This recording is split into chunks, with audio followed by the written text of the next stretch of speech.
Hello everyone.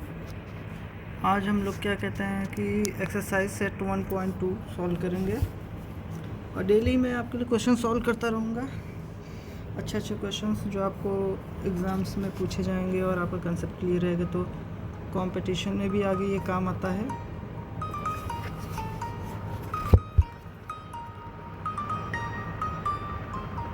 बोलिए।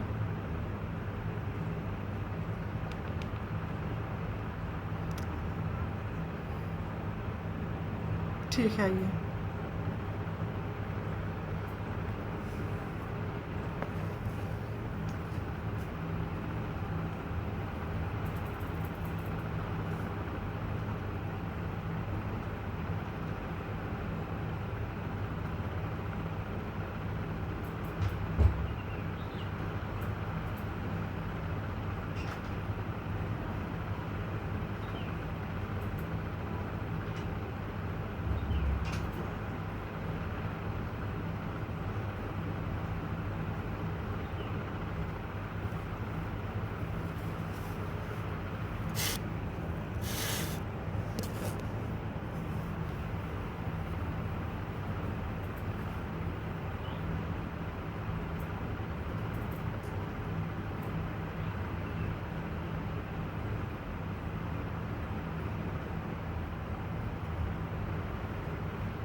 तो इस क्वेश्चन में देखिए क्या कह रहा है कि ऑन अ ग्राफ शीट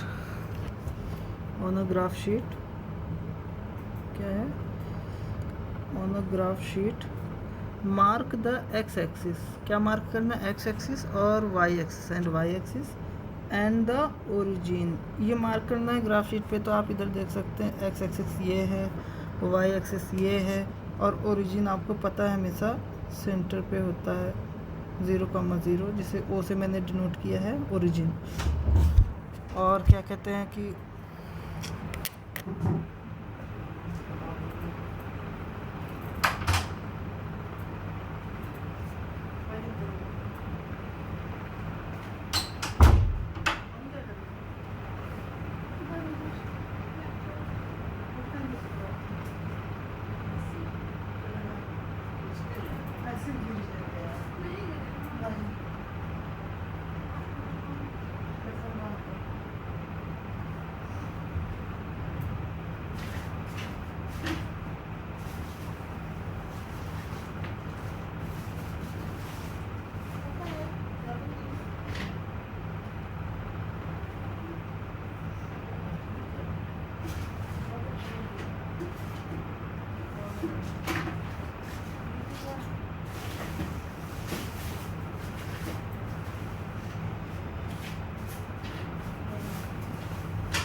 करिए ना, हम क्या वो कर रहे हैं, हेजिटेट करना मेरा फोकस डिस्टर्ब होगा तो फिर आते हैं हम एकदम आपको कुछ भी नहीं करेंगे। 2 मिनट के गुस्से में टैबलेट भी खुल जाएगा।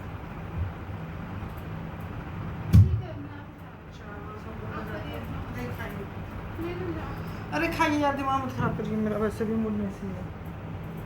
4 बार में डिस्टर्ब करके एकदम मूड ख़राब कर दी सुबह से सबने।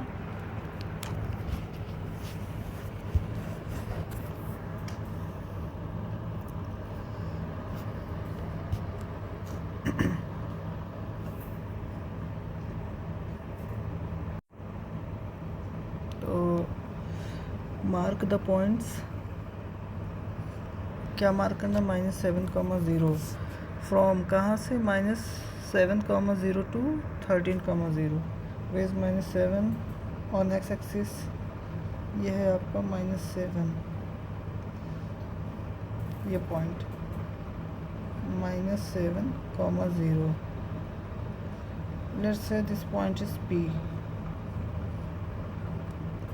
फिर क्या, कहाँ से कहाँ तक, टू 13,0। एक्स एक्सिस पे 13 पॉजिटिव जाना है। इस पॉइंट का नाम लीजिए Q, 13,0। वाई एक्सिस पे ये चला नहीं इसलिए ये 0 है। और फिर एक और आपको करना है 0, -15 से। एक्स एक्सिस पे 0 है, वाई एक्सिस पे -15 डाउनवर्ड जाना है हमें। ये है R नाम देते हैं इसको, ये है 0, -15। फिर 0, -15 टू 0, 12 ऑन वाई एक्सिस। 0 ये है हमारा, यहाँ से पॉजिटिव 12 में हमें वाई एक्सिस पे जाना है। इसको देते हैं S, 0, 12। ये बेसिकली ग्राफ पे कैसे प्लॉट करना है पॉइंट, इससे रिलेटेड दिया है। और एक चीज़ और है इन्फॉर्मेशन की, ये बहुत इम्पोर्टेंट है।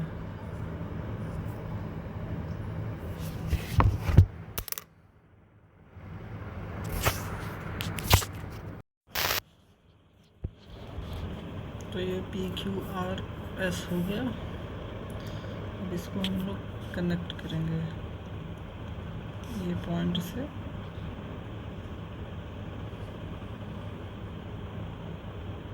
ठीक है ना, सॉरी ये सही नहीं बना।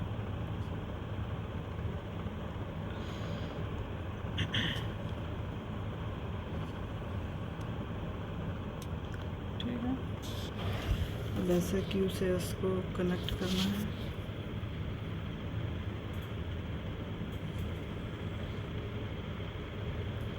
ये हो गया। R से Q को कनेक्ट करना है, ये हो गया। P से R को कनेक्ट करना है, ये मैंने करके दिखाया है। अब ये क्या कहते हैं, हर जगह आप देखेंगे ये फर्स्ट क्वाड्रेंट है, second, third, fourth. First quadrant में ये ट्रायंगल है SQ और ये O है, O राइट एंगल ट्रायंगल ये बन रहा है। सेकेंड क्वाड्रेंट में SPO है, यहाँ पे 90 बन रहा है। थर्ड में PRO है, यहाँ पे 90 बन रहा है। QRO में यहाँ पे 90 बन रहा है। मतलब 4 ट्रायंगल बन रहे हैं, फर्स्ट, सेकेंड, थर्ड, फोर्थ। अब इससे आप क्या कहते हैं, आपको कोऑर्डिनेट भी पता है वाई एक्सिस एक्स एक्सिस पे। अगर मैं पूछूं कि SQ के बीच में SQ का लेंथ कितना है तो इजीली बता दिया जाएगा, जिससे पहला क्वेश्चन मैंने करवाया था। उसी तरीके से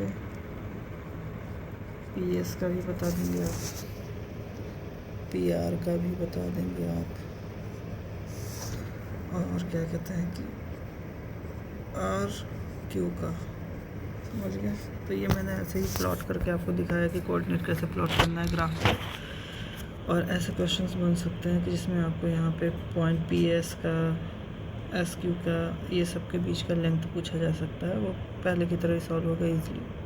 ठीक है, तो अब देखते हैं नेक्स्ट पार्ट में क्वेश्चन क्या कह रहा है। कहाँ है हम लोग, हाँ। अब इस ग्राफ को यूज़ करके हम लोग आगे देखेंगे कि क्या क्वेश्चन बन पाता है। क्या बन रहा है क्वेश्चन, पहला क्वेश्चन क्या है, प्लेस रियांस रेक्टेंगुलर स्टडी टेबल। हमें रेक्टेंगुलर स्टडी टेबल को प्लेस करना है with 3 of its feet at the points.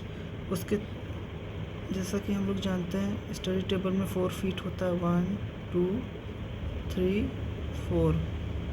ठीक है, तो जिसमें से 3 फीट का ये कोऑर्डिनेट दिया है, फर्स्ट, सेकंड, थर्ड, फोर्थ का पता करना है। फर्स्ट का क्या कोऑर्डिनेट है 8,9, सेकंड का क्या है 11,9, थर्ड का क्या है 11,7। अब आपको बताना है कि इसमें फोर्थ जो आपका फीट होगा उसका कोऑर्डिनेट क्या होगा। ठीक है, तो चलिए हम लोग सॉल्व करते हैं। तो इसको हमें प्लॉट करना पड़ेगा ग्राफ पे। कैसे प्लॉट करना पड़ेगा, अब ये ऊपर वाला मैं थोड़ा इरेज कर देता हूँ, एक कोऑर्डिनेट जहाँ से मुझे सॉल्व करना है। तो इसको ले लेते हैं, ये कर लिया, ये कर लिया।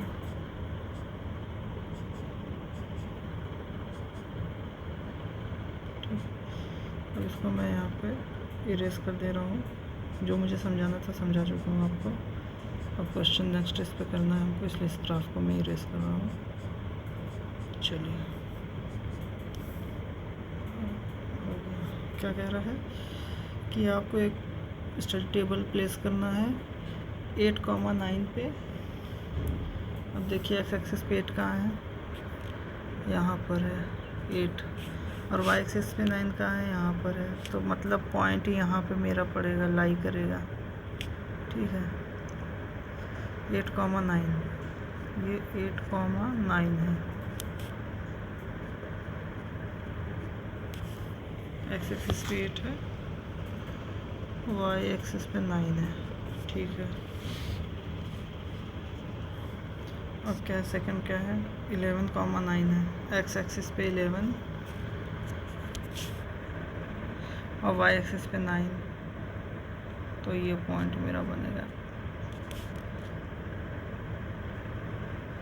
ये पॉइंट 11,9। फिर क्या है 11,7, एक्स एक्सिस पे 11 तो यहीं आ जाएगा, वाई एक्सिस पे 7 यहाँ है।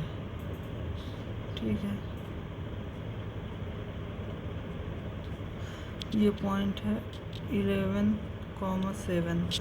अब आपसे पूछ रहा है ये पॉइंट का कोऑर्डिनेट जो फोर्थ फीट है। इसको ना नेम दे देते हैं, ये ए है, ये बी है, सी है, ये डी है। डी हमें पता करना है, डी हमें पता है नहीं।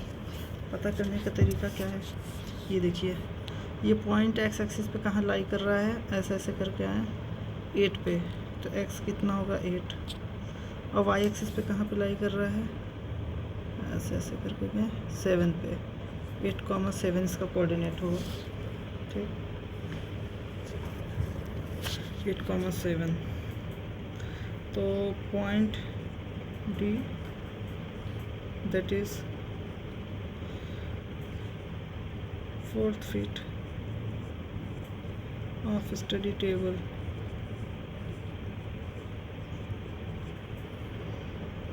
कोऑर्डिनेट क्या है 8,7। समझ में आया ना कैसे 8,7 आया। एक्स एक्सिस पे ये पॉइंट देखिए, यहाँ पे जब मैंने ये बनाया था, तीनों पॉइंट को जब मैंने बनाया तो ये पॉइंट इस पॉइंट के एकदम उसी लाइन पर है। तो ये वाई एक्सिस पे 7 पे ये कट कर रहा था, तो 7 पे यहाँ पे ये भी कट कर रहा है, तो वाई एक्सिस की वैल्यू 7 हो जाएगी। अब ये पॉइंट नीचे देखिए कहाँ कट कर रहा है 8 पे, तो एक्स एक्सिस की वैल्यू, एक्स एक्सिस पे इसकी वैल्यू 8 होगी, तो 8,7। ठीक है, तो क्वेश्चन क्या है पहला, answer A, where will the fourth foot of the table be. ठीक है, fourth foot of the table be कहाँ होगा, the fourth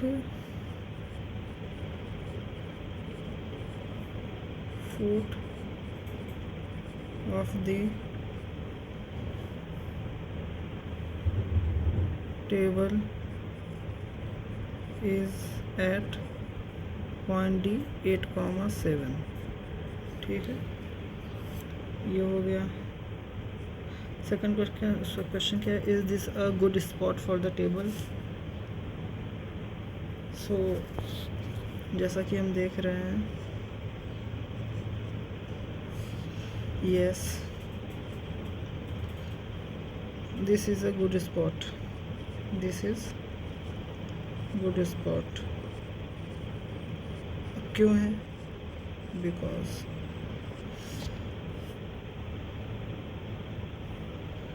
table is placed neatly inside room.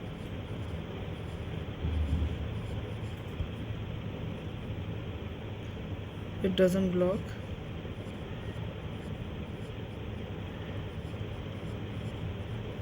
Doors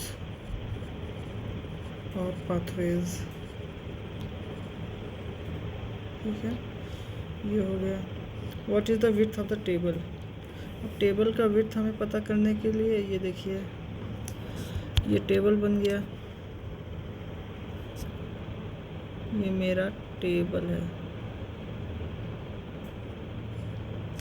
ठीक है, ये टेबल बन गया.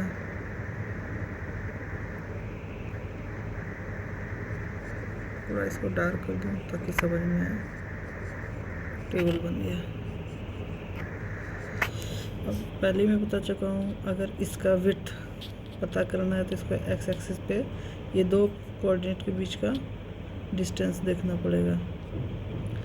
ठीक है, ये विड्थ बताएगा. और लेंथ देखना है तो ये वाई कोऑर्डिनेट के बीच का डिस्टेंस देखना पड़ेगा, ये लेंथ बताएगा. ये टॉप व्यू है हमारा. कहाँ गया? ये टॉप व्यू है. Top view 2D plane, X Y plane है. ये टॉप से देखा जा रहा है. तो अब देखिए, विड्थ निकालने के लिए हमें क्या करना पड़ेगा.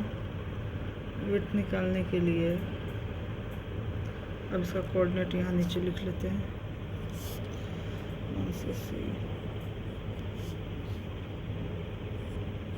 Table A B C D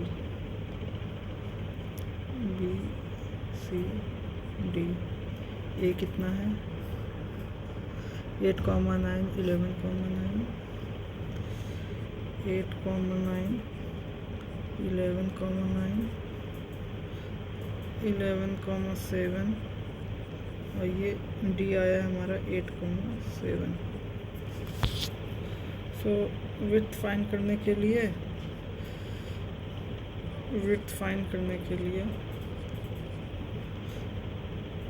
distance between C and D हम लोग देखेंगे. तो एक्स एक्सिस पे C point minus X axis पे डी पॉइंट का difference 11 - 8 that is 3 unit. Length के लिए क्या करना पड़ेगा? पहले ही बताया था, इसके बीच में वाई एक्सिस पे देखेंगे. Length between A and D, तो वाई ए माइनस वाई डी क्या है? 9 - 7 = 2 यूनिट.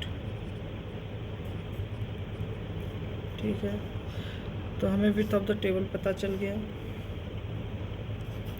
तो लिख देता हूँ थोड़ा. Width of table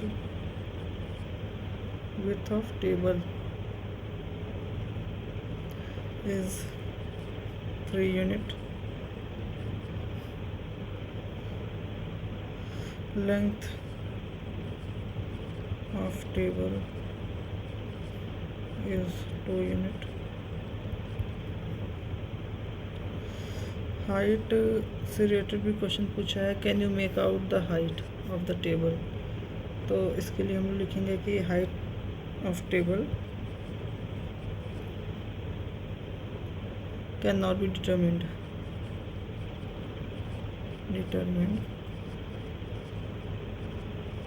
because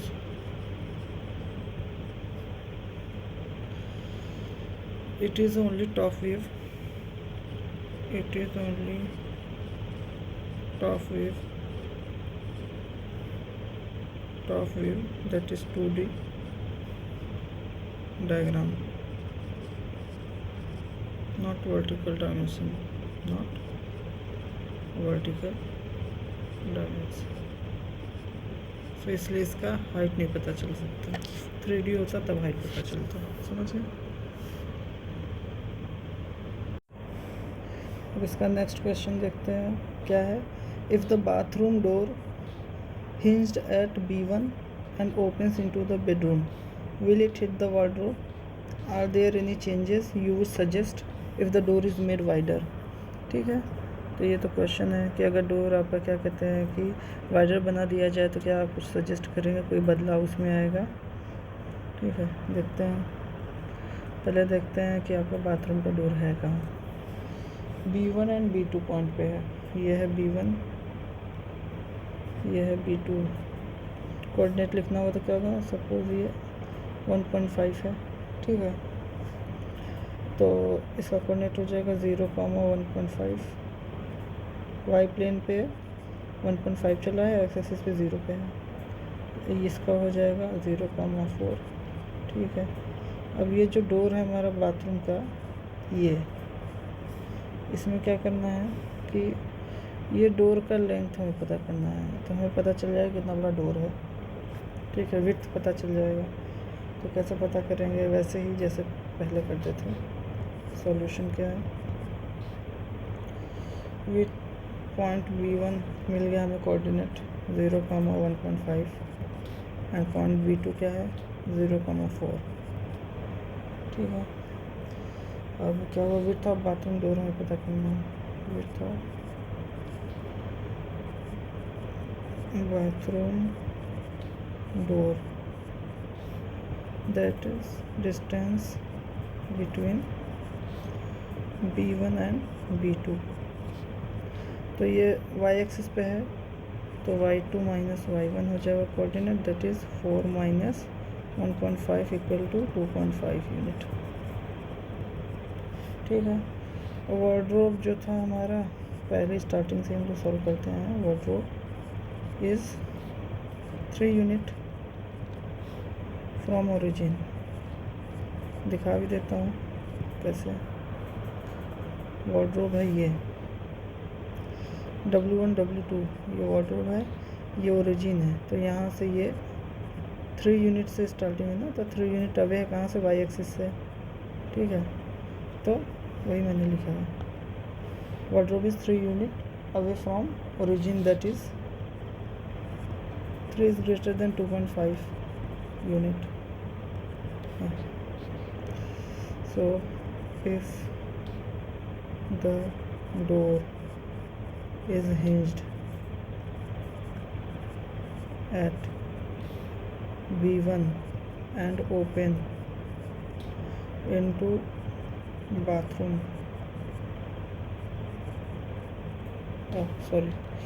bedroom,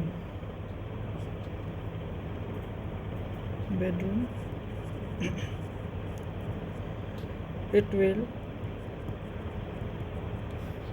make an arc, एक आर्क बनाएगा of radius 2.5 unit from B1। देखते हैं कैसे। So bathroom door will not hit wardrobe। Normal सी बात है कि अगर आपका बाथरूम का डोर 2.5 यूनिट का है और वार्डरोब से और इस वॉल के बीच में गैप 3 यूनिट का है, तो ये जो डोर ओपन होगा, तो डोर कैसे ओपन होगा, ऐसे ऐसे ऐसे ऐसे करके ओपन होगा। ठीक है, तो ये एक आर्क बनाया है और आर्क बनाया है और इसका विड्थ 2.5 यूनिट है, तो 2.5 यूनिट तक ही ये ओपन होगा ना। और इसके बीच में 0.5 का गैप आ रहा है, तो ये कहाँ से हिट करेगा वार्डरोब को। समझ में आ रहा है? तो इसके लिए कुछ सजेशन लिख दे रहा हूँ। सजेशन, क्योंकि ये है यहाँ पे देखिए क्वेश्चन का लिखा, are there any changes you would suggest, क्या आप कोई चेंजेस इसमें सजेस्ट करना चाहेंगे if the door is made wider. ठीक है, so if the door is made wider, it may come close to or hit the wardrobe। ठीक है, सजेशन यही है कि अगर डोर को ज़्यादा वाइडर बना देंगे बाथरूम के तो ये क्लोज आ सकता है वार्डरोब पे। ये वार्डरोब है मेरा W1 W2, ठीक है, ये डोर था, ज़्यादा ये क्लोज आ जाएगा तो ये एकदम क्लोज आ जाएगा पहला चीज़, या फिर ये इससे हिट करेगा, स्ट्राइक करेगा, ठीक है, तो उससे दिक्कत आ जाएगी, इसीलिए नहीं करना है, यही सजेशन है।